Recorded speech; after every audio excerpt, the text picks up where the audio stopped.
The following is an AI radio TV news feature. All humans are believers. Belief is not just about God or ghosts. By Marcelu Gleiser. Humans are unique in sharing one very peculiar trait: we believe.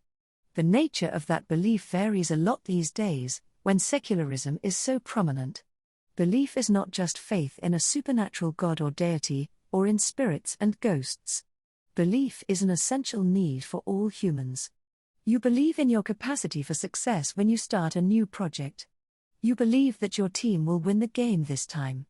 You believe that your idea is the right one, even though it's still just an idea, an unrealized plan. You are passionate about your beliefs, and this passion fuels your drive to push forward. Without belief, we stagnate. The meaning of supernatural.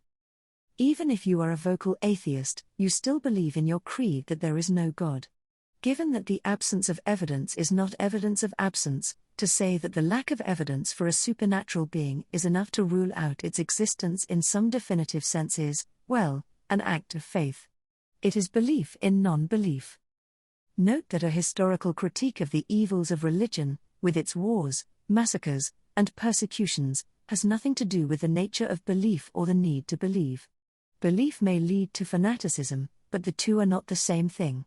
You may believe you are superior to others, silly you, but that does not mean you should act on your belief and attempt to crush your supposed inferiors. It pains me to even write that sentence. When discussing the relationship between science and religion, people often take a polarized position. They take a stance of belief or non-belief. Much grief comes from the insistence that one or the other is wrong or meaningless. In practice, however, there is a whole spectrum of in-between positions, as doubt creeps in and we reach the limits of what we know. Many scientists are perfectly fine with practicing their science and believing in God. They claim that science is an incomplete description of reality, that there are many questions beyond its reach.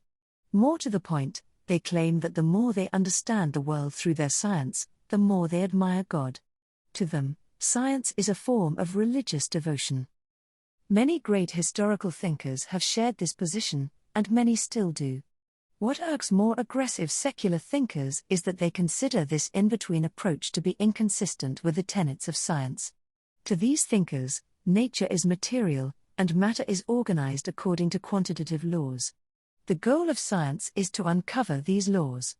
There is nothing else. They claim that this metaphysical position of being both a believer and a scientist, although appealing and apparently conciliatory to many, is fraught with epistemic difficulties. It places the natural and the supernatural in an uneasy coexistence. How could nature be both natural and supernatural? What does supernatural even mean? If I see a ghost in the mirror while I'm shaving, what's going on? One of the problems is that to define something unusual as a supernatural phenomenon seems inconsistent.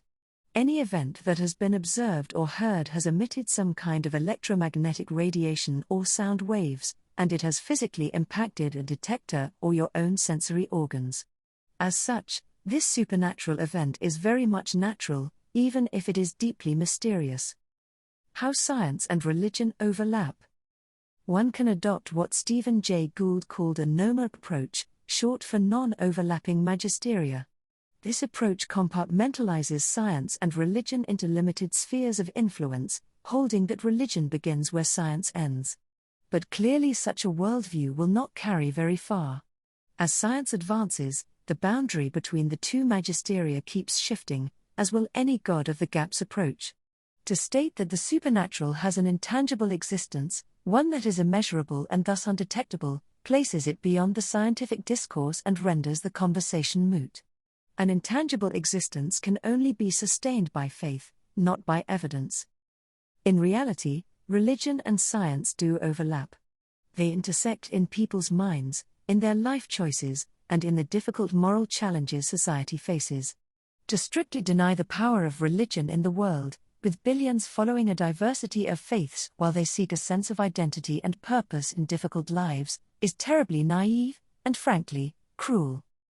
The difficult question that needs to be asked is why so many people across every culture need to believe. What is religion providing that so many need to embrace? To belong to a religious group immediately confers a person with a sense of community.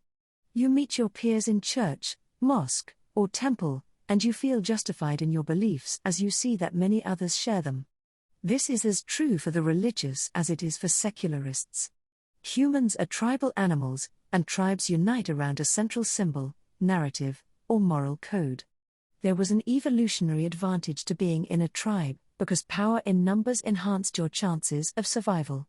There was a social advantage as well, because within the tribe a person finds legitimacy and a sense of purpose. To many people, belief may justify the allegiance to the group, but it's the sense of community, of shared values, that drives it. The boundaries of science. However, there is another aspect to faith, one that is purely subjective. As William James portrayed in his masterful The Varieties of Religious Experience, there is something unique about the individual at the crux of a true religious experience. This person shares a sense of community with the unknown, with what transcends the confines of our humanity.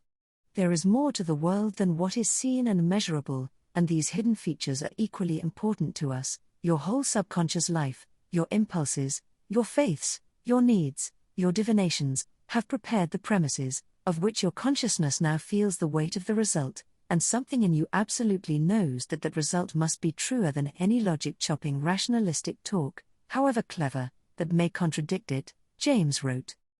Even if philosopher George Santayana and others have criticized James for encouraging superstition, one cannot deny the obvious fact that the reach of reason is limited. Science extends its reach into all aspects of the world, but there are boundaries past which it cannot extend. The choice we have is how to deal with what we cannot know. When Einstein invoked his cosmic religious feeling to describe his unorthodox spiritual connection to nature, he was trying to express this elusive feeling of the mysterious, of our human attraction to the unknown. Perhaps surprisingly to many, especially to those who do not understand what drives people into science, the engagement through science with unknown aspects of nature is deeply spiritual. Science is a flirt with the unknown, as is religion. The difference is that science uses tools to expand the domain of the known, while religion is sustained by faith. This is where belief comes in. It fills the space of the unknown so that we can sustain our sense of purpose. Even the secularist scientist, using research to probe beyond the known, is practicing this creed, fulfilling our deep need to understand our origins and make sense of the world, and to extend our grasp of a reality we can never fully comprehend. For more news from AI Radio TV News, visit airadiotvnews.ca.